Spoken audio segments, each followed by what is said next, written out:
is time for our scripture of the week related to sports. This is a clip that we have on each and every week on our Church on the Rock YouTube page. I want to welcome in all our listeners that are listening and watching the YouTube channel. And I want to let you know that if you're interested in seeing more of this show, the 4th and 10 Christian Sports Show is streamed live every single Wednesday from 10:30 a.m. to about 11:45, 11:50, give or take the week.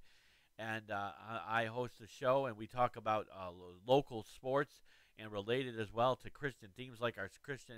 We usually have a Christian athlete profile, where we profile a Christian athlete, and we do various things there and talk about Syracuse sports and local sports here, and the football teams in New York, such as the Bills and Giants and Yankees, Mets, teams like that.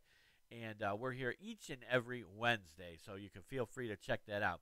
All right, well, it's time to relate a scripture of the week that's related to sports. And I've always liked this scripture. I always thought this was an important scripture for our lives and for some kind of accountability and being there for each other. And that is Proverbs 27:17. And that says, as iron sharpens iron, so does one man sharpen another. Now, I when I'm preparing and getting clips and stuff ready for the show, I always am listening to press conferences. So I'm listening to press conferences, I'm grabbing clips. And one thing I noticed that Dino Baver said, I believe it was after their win in the game against Pittsburgh, he mentioned this verse. He quoted this verse. He didn't say that it was Proverbs, but he mentioned that iron sharpens iron, one man sharpens another. And that's what kind of gave me the idea for this, to use this as a scripture of the week. And we're kind of relate this to sports by comparing it to teammates. You know, in order to be able to be an effective team, and it don't matter whether you're playing basketball, football, baseball, it doesn't matter what the sport is, you need to be a good teammate, and you need to be able to encourage and build up each other and help each other to be better. And that's important to know. What comes to mind when you think of a good teammate? What do you think of? What does it come to mind? A good teammate, somebody that's unselfish. Again, Syracuse football team, being able to come up with a game plan of running the ball like 90% or more of the time against Pittsburgh on Saturday. It took everybody having to be on the same page as Coach Dino Bavers talked about in order for them.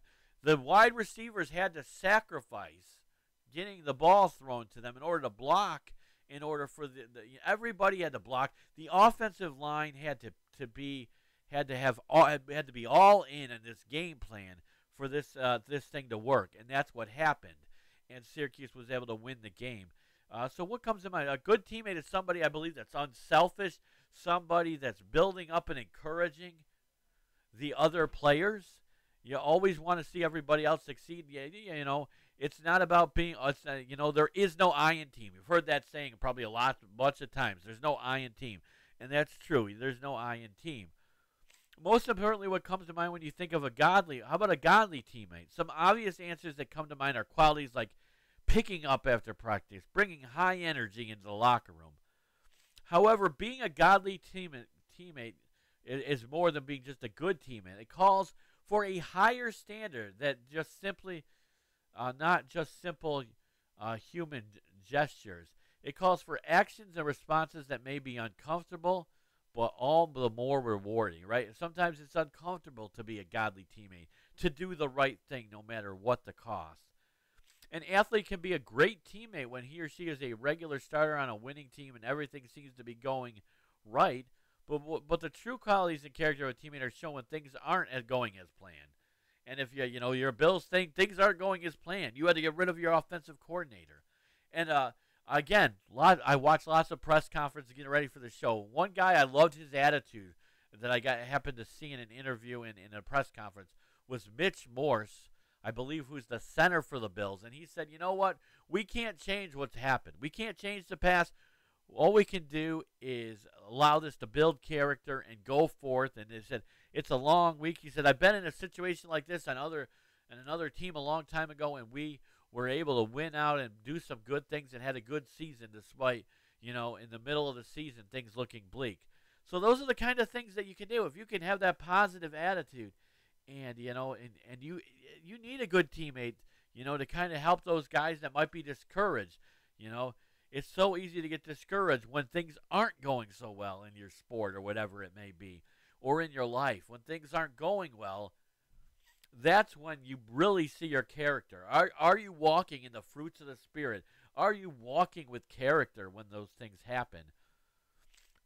So how should you respond to losing your starting spot, to losing games, to losing consecutive games, or struggling to perform at a high level?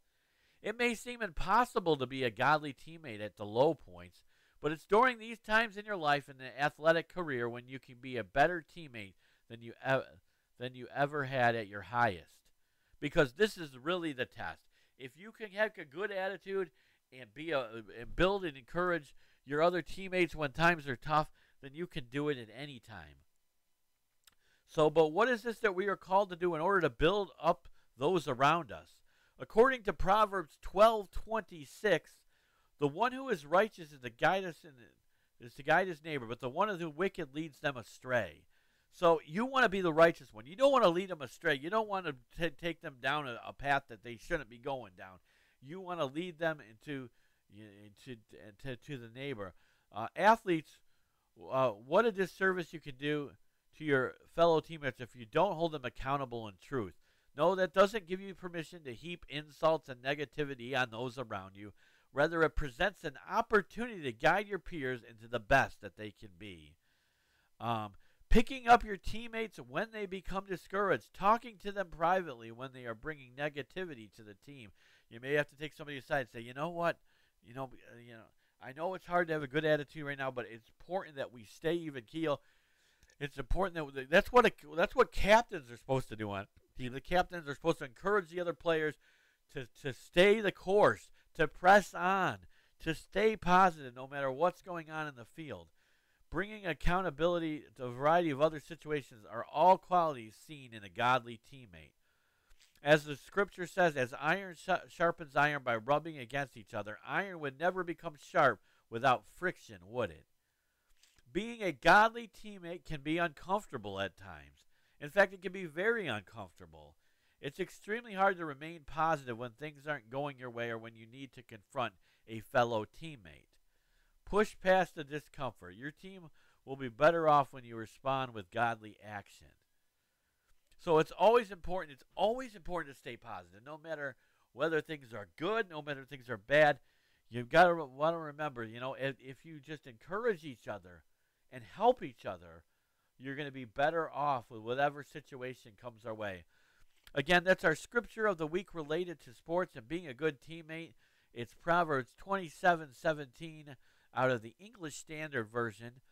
As iron sharpens iron, so one man sharpens another. So, if you have a teammate, maybe you're not on a team. Maybe you're just, have a friend or somebody that you need to encourage.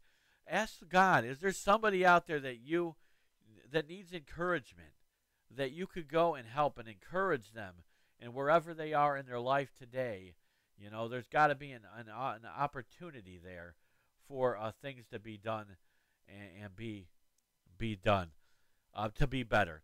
All right, well, that was our scripture of the week related to sports. Coming up next,